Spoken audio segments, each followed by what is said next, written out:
Hello guys, এই ধরনের photo এডিটিংগুলো বর্তমান সোশ্যাল মিডিয়ায় বেশি দেখতেছেন। হয়তো আপনি টিউটোরিয়ালও দেখে ফেলছেন কীভাবে ডিজাইন করতে হয়। তো যাই হোক, আমি তারপরও ভিডিওটা আপলোড করতেছি, কারণ অনেকেই আছে যারা আমার চ্যানেলের ভিডিওগুলো নিয়মিত দেখে। তো গুগলে গিয়ে সার্চ করবেন উরবান জঙ্গল ফন্ট। তো উরবান জঙ্গল ফন্ট ডিয়ে ফন্টস ওয়েবসাইট থেকে আপনাকে ডাউনলোড করে নিতে হবে। এখানে ছোট্ট একটা ডাউনলোড অপশন দেখতে পাচ্ছেন, সেখান থেকে ফন্টটাকে ডাউনলোড করে নেবেন ইজিলি।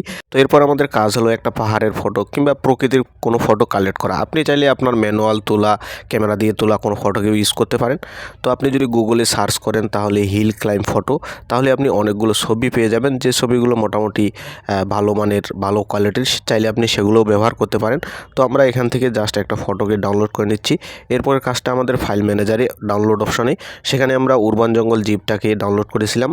এক্সট্রাটে ক্লিক করব, এরপর ডান অপশনে ক্লিক করলেই আমাদের একটা নতুন ফোল্ডার হয়ে যাবে উরবান জঙ্গল। এখানে 3টা ফাইল আপনি দেখতে পাবেন, মূলত ওটিএফ ফাইলটাই আমাদের কাজের। তো এরপর আমরা চলে যাব পিক্সেল ল্যাব অপশনে, সেখানে গিয়ে আমরা আমাদের যে ডাউনলোড করা ফটোটি সেটাকে ইম্পোর্ট করে নিব। এর আগে আমি এই থাম্বনেলটাকে একটা রেশিও দিয়ে দিলাম ইউটিউবের থাম্বনেল, যেহেতু আমি এই ফটোটা ইউটিউবের থাম্বনেলে ব্যবহার করব। তো যাই হোক, আমি গ্যালারি থেকে আমার ফটোটা ইম্পোর্ট করে নিলাম। এরপর আমাদের কি করতে হবে, ফটোটাকে অ্যাডজাস্ট করে নিতে হবে।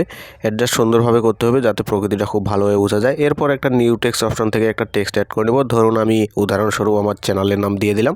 এরপর কি করতে হবে, ফন্টটাকে সুন্দর করে সিলেক্ট করতে হবে। এরপর এতে গিয়ে এবি ফন্টে যাইতে হবে। এবি ফন্টে গিয়ে মাই ফন্টে সিলেক্ট করতে হবে। মাই ফন্ট থেকে একটা ফোল্ডার অপশন দেখতে পাচ্ছেন, সেখানে ক্লিক করবেন।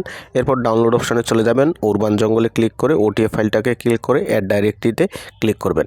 তো যাই হোক, এরপর দেখুন উরবান জঙ্গল ফন্টটা চলে এসেছে। উরবান জঙ্গলে আমরা ক্লিক করব। ক্লিক করলে আমাদের ফন্টটা কিন্তু উরবান জঙ্গল ফন্টে কনভার্ট হয়ে যাবে।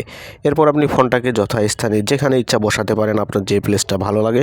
তো যাই হোক, আমি এখানে বসাই দিলাম এবং ফন্টটাকে বড় ছোটো আকারে আপনি করে নিতে পারেন। এরপর অনেকগুলো অপশন আছে নিচে, 3D shadow, reflection, 3D text, যেগুলো সম্পর্কে আপনারা অনেকেই জানেন হয়তো।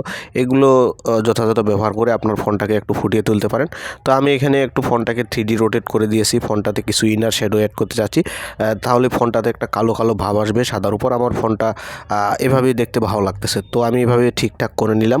তো যাই হোক, আপনারা এইভাবে ঠিকঠাক আপনাদের ইচ্ছা মতো করে নেবেন। তো আজকের টিউটোরিয়ালটি এই পর্যন্তই, যদিও এই ধরনের টিউটোরিয়াল অনেকেই দিয়ে ফেলেছে আগে, তারপরও আমি দিয়ে দিলাম।